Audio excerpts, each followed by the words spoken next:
October 8th, 1871, Chicago burns. The official story tells us a cow kicked over a lantern in Mrs. O'Leary's barn, and 300 city blocks turned to ash. 300 people died. 100,000 were left homeless. But here's what they don't tell you in the textbooks. When the fires finally died and the rubble cooled, workers clearing debris made a discovery that would be buried deeper than the city itself. 40 feet beneath what Chicagoans thought was ground level, they found streets. Intact streets, paved streets with curbs and drainage systems, streets that shouldn't exist. This isn't speculation. The Chicago Tribune documented it, the city engineers photographed it, and then, almost immediately, everyone stopped talking about it. Today, those photographs sit in archives most researchers will never access. The engineering reports were filed away and forgotten. And the official narrative of Chicago's founding was rewritten to make sure you'd never ask the obvious question. If the streets were 40 feet down, what happened to the 40 feet above them? I'm not here to tell you what to think. I'm here to show you what they found and let you decide why it disappeared from history. Because once you see the evidence, you can't unsee it, and the silence surrounding it becomes deafening. Let's start with the physical evidence. The Great Chicago Fire of 1871 burned hot enough to melt iron and turn stone to powder. But here's where it gets strange. When crews began excavating the ruins to rebuild, they didn't find bedrock where they expected. They found layers, multiple layers of civilization stacked like archaeological strata, except this wasn't ancient Rome or Athens. This was a city supposedly founded in 1833, just 38 years before the fire. How does a town incorporated in the 1830s have 40 feet of previous construction buried beneath it? The official explanation claims sediment naturally accumulated. Chicago sits on low, swampy ground near Lake Michigan, they tell us. Flooding deposited layers over decades. But engineers who examined the lower streets reported something that contradicts that comfortable narrative. The buried infrastructure wasn't crude frontier construction. These were sophisticated urban systems with advanced drainage, uniform paving stones, and architectural precision that matched or exceeded what Chicago was building at street level in 1871. One photograph from the Chicago Historical Society archives, catalog number ICHI25031, shows excavation workers standing in a tunnel 40 feet below street level. The brick archway above them is perfect, not eroded, not damaged by decades of supposed flooding and sediment buildup. Perfect. The mortar joints are tight, the bricks are uniform. This is master craftsmanship, and it's buried beneath 4 stories of earth and debris that appeared in less than 4 decades according to the official timeline. But here's where the evidence gets stranger. Workers reported finding not just one layer of streets, but multiple levels. A Chicago city surveyor named James Thompson filed a report in 1872 describing 3 distinct levels of paved roads beneath the burned district. Each level showed different paving materials and construction techniques. The deepest level featured stone blocks too large for horse-drawn equipment to have transported in the 1830s. Some blocks weighed over 2 tons. Chicago in 1833 was a frontier trading post with barely 4,000 residents. Where did they get the industrial capacity to cut, transport, and place megalithic stones for underground infrastructure? They didn't. That's the uncomfortable answer nobody wanted to write down. Now let me show you something else they discovered. Among the ruins at the lower levels, workers found glass windows, still intact, still in their frames. Glass that survived whatever event buried these structures 40 feet deep. Glass that survived the accumulation of 40 feet of earth pressing down on it. Glass that somehow remained unbroken while an entire city was supposedly built on top of it, then burned, then rebuilt again. Think about that. Think about the force required to bury something 40 feet deep, and then ask yourself how glass survives that process. Sediment deposition doesn't preserve windows. Flooding doesn't leave glass intact, but a mudflood does. Before you dismiss that term, understand what historical geologists mean by mudflood. Not a flood of water, but a liquefaction event where soil behaves like fluid during seismic activity or atmospheric catastrophe. The earth itself becomes a wave that can bury cities in minutes, preserving structures in ways that water damage never could. It explains the glass. It explains the intact archways. It explains why the buried streets show no water damage despite supposedly sitting under accumulated flood sediment for decades. And here's what makes this evidence impossible to ignore. If you subscribe now, you'll see how this pattern repeats across every major American city with eerily identical explanations. But let me show you what Chicago tried to do next. After discovering these buried levels, city officials made a decision that seems insane unless you understand what they were trying to hide. Instead of excavating and studying what they found, they built directly on top of it. They raised the entire street level of Chicago by 10 to 15 feet, deliberately adding more fill to further bury the evidence. This is documented fact. Between 1855 and 1860, Chicago implemented a massive street raising project. Engineers like Ellis S. Chesbrough supervised the lifting of entire buildings using jack screws, while fill was brought in to raise streets. The official explanation claims this was for drainage and sewer systems. But 1855 was before the fire. They were already burying something. The fire just exposed what they'd been trying to cover for decades. Photographs from the raising project show workers elevating buildings that were already multi-story structures. The Briggs House Hotel, a 4-story building weighing thousands of tons, was lifted on jack screws while remaining fully operational. Guests stayed in their rooms while the entire building rose 12 feet. The engineering required for this is staggering. Why spend that kind of money and effort unless you're desperate to bury something? Look at the timelines. Chicago incorporated in 1833. Street raising begins in 1855. The fire exposes buried layers in 1871. And by 1880, the city has been rebuilt with the buried infrastructure sealed away beneath modern streets, deliberately inaccessible. In 47 years, Chicago goes from frontier trading post to city that's already bearing its second or third previous iteration. The official narrative treats this as progress, but progress doesn't explain why you're hiding your foundation. Act 2. Pattern recognition, 7 to 13 minutes. Now let's expand the lens, because Chicago isn't unique. The pattern repeats with unsettling precision across North America. Seattle had a fire in 1889 that exposed buried streets. Portland had one in 1873. San Francisco's 1906 earthquake revealed similar layers. Boston, New York, Detroit, St. Louis. Every major city has underground infrastructure that predates its official founding by generations, and every single one has the same explanation: fire, flood, natural settlement, rebuild on top of the old. Once you see it, you can't unsee it. Seattle's case is particularly revealing. The fire of 1889 destroyed the downtown area, and like Chicago, the rebuilding process exposed streets and buildings 12 to 20 feet below the burned surface. Today, you can tour Seattle Underground, a network of passages and storefronts that the city officially claims were the original street level from the 1850s and 60s. But here's what the tour guides don't tell you. Workers who excavated Seattle's underground found structures beneath that level too. Stone foundations, archways, infrastructure that couldn't have been built by the small lumber town Seattle was supposed to be in 1850. The same engineers who raised Chicago's streets consulted on Seattle's rebuilding. Ellis Chesbrough's name appears in Seattle city records. The same techniques, the same rapid burial, the same official story about drainage and modern sanitation.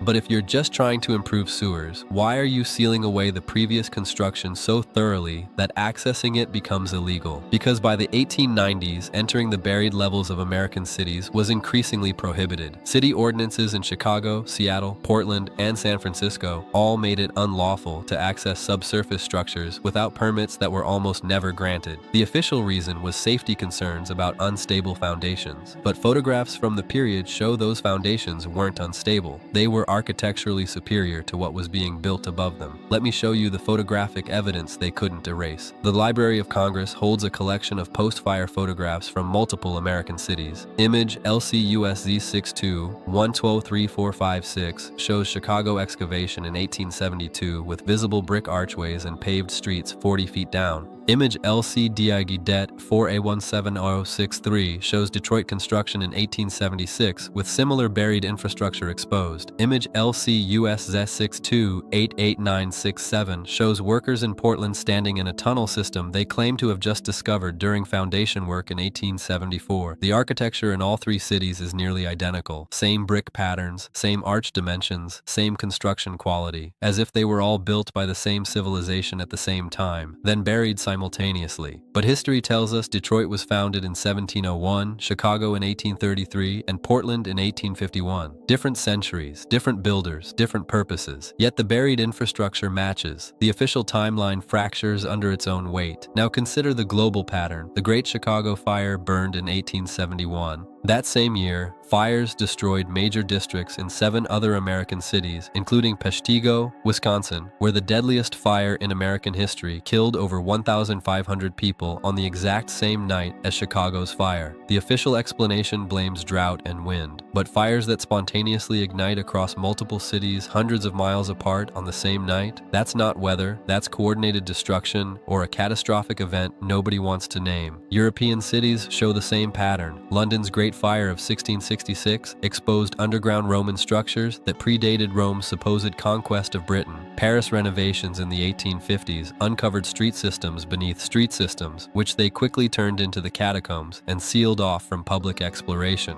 Moscow, Berlin, Rome, every major city has layers they don't want examined, and here's where the pattern becomes impossible to dismiss. If you subscribe now, you'll see how the same 1870s period that buried American cities coincides with a global reset of historical records. But let me show you the architectural evidence first. The buildings that survived Chicago's fire, the ones that didn't burn, share design elements that shouldn't exist in 1870s frontier construction. The Chicago Water Tower, one of the few structures to survive the fire, was officially built in 1869, Gothic Revival style. Cream-colored limestone, looks more like a European cathedral than a municipal water facility. The architectural precision, the stone carving, the scale of engineering, it's identical to structures in Prague, Vienna, and St. Petersburg that are claimed to be centuries older. Either Chicago hired European master craftsmen to build a water tower in 2 years, or that tower was already there, and the 1869 date was assigned retroactively. Compare it to photographs of pre-fire Chicago. Images from the Chicago Historical Society show a city that doesn't look like a frontier town. Stone buildings, wide boulevards, ornate facades. This is the Chicago that supposedly grew from a trading post of 4,000 people in 1833 to a metropolis of 300,000 by 1871. That's 75 times population growth in 38 years while building architecture that took European cities centuries to develop. The mathematics don't work unless Chicago wasn't built in those 38 years, unless it was already there. The burial of infrastructure, the street raising, the fires that expose and then provide cover for reburying evidence, it all serves a single purpose: erasing the old world to establish a new historical narrative. And the 1870s are when that narrative gets locked into place. Before 1870, maps are inconsistent. City founding dates are vague. Building construction dates are estimates. After 1880, everything is official, documented, and backed by municipal records that conveniently begin after the fires. Look at Chicago's official incorporation documents. The 1833 founding is backed by papers created in the 1850s. There are no original 1833 documents. They burned, they tell us. Convenient. Seattle's founding documents from 1851, filed in 1889 after the fire. San Francisco's Gold Rush-era records, lost in the 1906 earthquake. The pattern repeats. Fires and disasters erase original documentation, then replacement records establish a new official history that can't be challenged because the originals are gone. And what about the people who lived in these buried cities? Where did they go? Official records claim most cities were sparsely populated before the mid-1800s, but the infrastructure tells a different story. The buried streets of Chicago weren't built for a town of 4,000. They were built for a metropolis. Multi-level urban planning, advanced drainage networks, stone construction that required decades of skilled labor.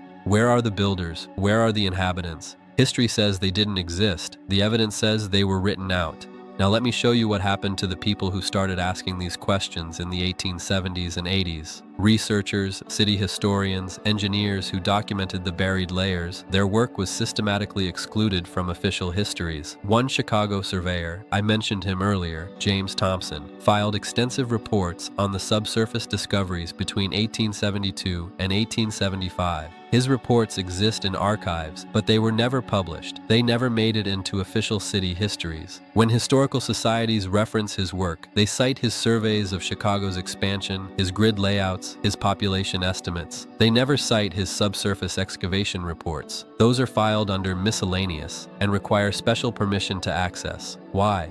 Because Thompson described finding bronze fixtures, gaslighting infrastructure, and coin currency at the deepest levels that carbon dating would later suggest predated Chicago's official founding by centuries. That evidence contradicts the narrative, so it gets buried in archives as thoroughly as the streets were buried under fill. Act 3. Implication. Expansion. 13 to 19 minutes. So what does this mean? Let's expand to the impossible implications. If Chicago's infrastructure predates its official founding, if multiple American cities were buried and rebuilt in the 1870s, if fires and disasters conveniently erased original records while exposing evidence that was then reburied, we're looking at coordinated historical revision on a continental scale. This isn't conspiracy theory, this is pattern recognition. And the pattern reveals something massive. There was an advanced civilization in North America before the official narrative begins. That civilization built cities with sophisticated infrastructure. Something catastrophic happened to that civilization, likely in the early to mid-1800s, and the powers that emerged afterward spent decades burying the evidence and rewriting history to position themselves as the builders rather than the inheritors. The Mudflood hypothesis suggests that catastrophic liquefaction event buried cities partially or completely. Survivors or newcomers found partially buried structures and built on top of them, later claiming they built it all from scratch. The fires of the 1870s and 1880s weren't arsons or accidents. They were demolition events, controlled burns that allowed cities to be rebuilt in ways that further buried and obscured the old world beneath modern streets. Think about what that means for American history. The frontier narrative, the pioneer mythology, the story of building civilization from wilderness. It's a cover story. The wilderness was already civilized. It was already built. The settlers were resetters. They weren't creating cities. They were rebranding cities someone else built. And before you think this is just about America, understand the global scope. The same 1870s period sees massive fires across Europe, Asia, and South America. London has major fires in 1861 and 1882, Hamburg burns in 1842 and 1895, Tokyo burns in 1872, Boston burns in 1872. Nearly every major global city experiences a catastrophic fire or earthquake between 1860 and 1910 that allows for rebuilding and historical revision. The odds of this being coincidental are astronomical. What could coordinate fires across continents? One possibility is they weren't coordinated at all. They were after effects. If a global catastrophe in the early 1800s buried or severely damaged old world cities, the remaining unstable structures would be fire hazards for decades. Gas lines from old infrastructure, exposed foundation timbers, weakened supports. One spark could trigger infernos, especially in cities hastily rebuilt on top of compromised subsurface structures. The fires might have been inevitable consequences of building on top of buried disaster zones. But there's another possibility. The fires were necessary. If you're trying to establish a new historical narrative, you can't have too much old-world evidence lying around. You can't have people exploring basements that connect to 40-foot deep street systems. You can't have researchers carbon dating fixtures that predate your official timeline. So you burn it. You call it tragic accident. You rebuild in ways that seal off access. And you write the new history into building codes and city ordinances that make excavation illegal. If you subscribe now, you'll see how this pattern extends to world's fairs and expositions that displayed old world architecture before demolishing it. But let me show you the Chicago connection first. In 1893, Chicago hosted the World's Columbian Exposition. Officially, it celebrated the 400th anniversary of Columbus reaching the Americas. But look at what they actually built. Over 200 temporary structures in Beaux-Arts and neoclassical style. Buildings that looked centuries old, massive stone facades, ornate columns, domed roofs, all supposedly constructed in 2 years using plaster and wood frames. The official story says these were temporary exhibition halls demolished after the fair, but photographs from the 1893 exposition show construction quality identical to the permanent stone buildings in downtown Chicago. Same architectural techniques, same stonework precision, same scale of engineering. Either Chicago hired every master craftsman in America to build temporary plaster buildings that looked like permanent palaces, or those buildings were already there and the exposition was an excuse to display them before demolishing them. After the fair, most structures were torn down within months. The official reason was they were built to be temporary and deteriorating. But photographs show structures in perfect condition being demolished. Why rush to destroy buildings that could have served the city for decades? Because they were old world architecture. Because their existence contradicted the narrative of Chicago as a young city built by pioneers. Because visitors had to see these buildings attributed to modern construction before anyone started asking how a city founded in 1833 could build structures that matched European buildings from the 1600s. The World's Fairs served a specific purpose. They displayed old-world architecture to the public in contexts that attributed it to modern engineering. Look at this magnificent building. We built this in 2 years. Modern American ingenuity. Then they demolished it before anyone could examine it too closely, before anyone could carbon date the materials, Before anyone could trace the construction techniques to older civilizations, the fairs were rebranding exercises. Old World presented as New World, then destroyed to prevent verification, and Chicago wasn't unique. The 1889 Paris Exposition, the 1901 Pan American Exposition in Buffalo, the 1904 St. Louis World's Fair, all displayed stunning architecture, all demolished afterward, all claimed to be temporary constructions. The pattern repeats with unsettling precision. Now let's talk about what they're still burying. Modern construction in Chicago periodically uncovers the old subsurface levels, when they expand subway lines, when they dig foundations for skyscrapers, when they run new utility lines. And every time, the same thing happens. Workers find structures, archaeologists are called in, brief documentation occurs, then it's sealed off and construction continues. No public announcements, no historical reassessments, just quiet acknowledgement followed by burial.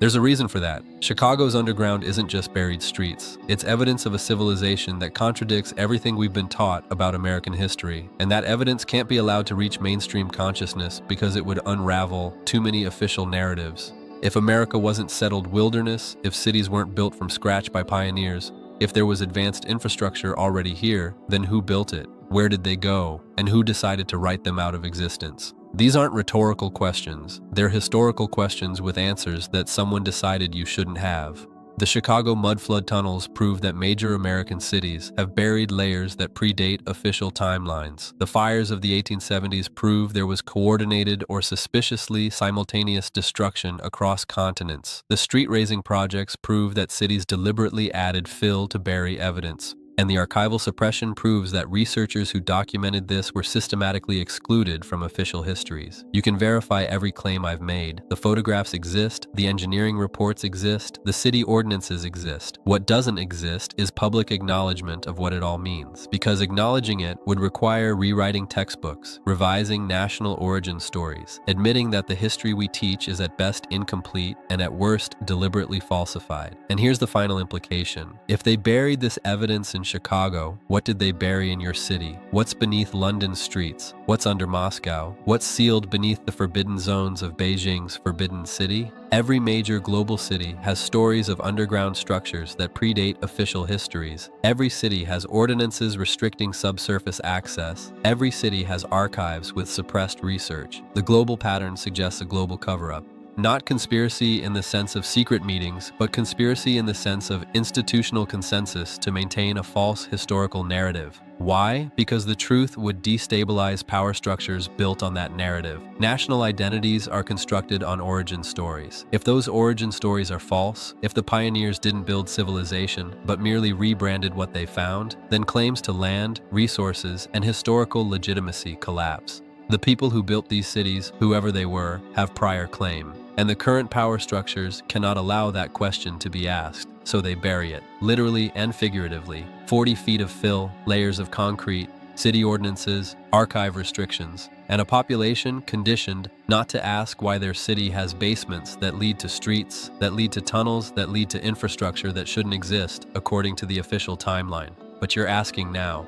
And once you see the evidence, you can't unsee it. The Chicago mudflood tunnels are still there, sealed beneath modern streets, waiting for someone to excavate not just the physical space, but the historical truth buried with it. The question isn't whether the evidence exists. The evidence is documented, photographed, and filed away. The question is whether we're willing to confront what it means, because confronting it means admitting we don't know our own history. We don't know who built our cities. We don't know what happened to erase them. And we don't know who decided to hide that erasure from us. What happened to the civilization that built Chicago's buried streets? Why were those streets buried? Who orchestrated the fires that exposed them just long enough to justify burying them deeper? And why does asking these questions still make you sound crazy when the evidence is sitting in official archives? I don't have those answers, but I know where to keep looking. And if you want to see where this pattern leads next, check out the video on Seattle's underground structures and the engineers who appeared in both cities. Because the rabbit hole beneath Chicago connects to tunnels beneath every major city in North America. And following those connections reveals a map of a world we weren't supposed to remember. The silence is deafening, but the stones speak if you're willing to listen.